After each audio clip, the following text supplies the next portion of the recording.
Ottawa, Reuters. Canadian Prime Minister Justin Trudeau on Sunday moved to end an escalating crisis over a Kinder Morgan Canada Ltd, KML.TO, oil pipeline, saying Ottawa was prepared to offer financial aid to ensure the project went ahead. Trudeau cited investor confidence as one reason to help Kinder Morgan Canada, part of Kinder Morgan Inc., KMIN, which plans to almost triple the capacity of its Trans Mountain line from Alberta to the Pacific province of British Columbia.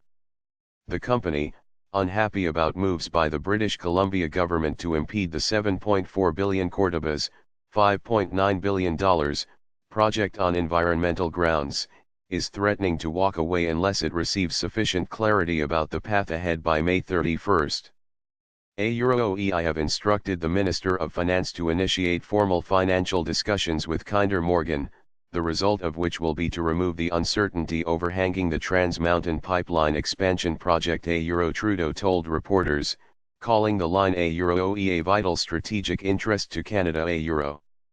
Trudeau, speaking after an emergency summit with the premiers of Alberta and British Columbia, said we are actively pursuing legislative options that will assert and reinforce the Government of Canada trademark's jurisdiction in this matter.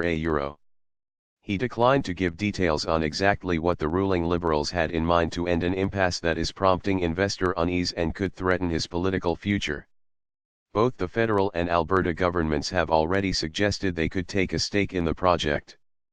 Speaking before the meeting, a federal government source said past examples of help included a bailout of the auto industry in 2009, federal loan guarantees for a hydroelectric project, and Ottawa trademark's investment in an offshore energy project.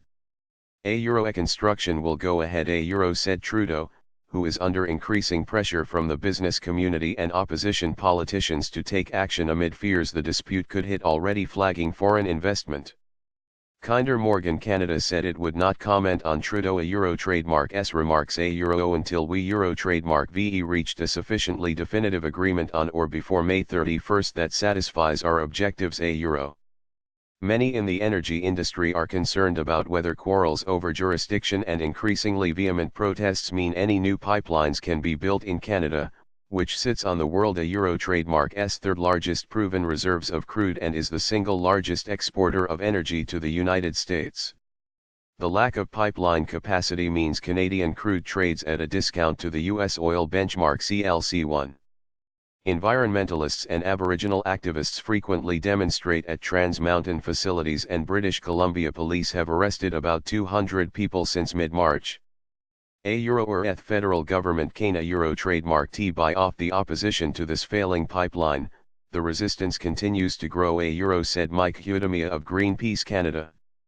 Although Trudeau trademark's Liberal government could invoke emergency powers to ensure the project goes ahead, that would most likely anger voters in British Columbia and cost the Liberals support in a federal election in October 2019. Alberta Premier Rachel Notley, who also attended the talks in Ottawa, said she was convinced the expansion would be built if the financial assistance deal could be worked out. British Columbia Premier John Horgan said after the meeting he had not changed his position that the risks of a spill from the pipeline were too great.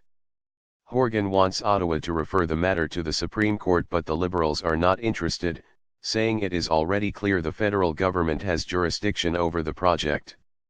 Horgan also said he would ask the courts in British Columbia to make clear how much powers the province had to protect the provincial environment. Federal officials complain this is a time-wasting tactic. $1 equals 1.2598 Canadian dollars.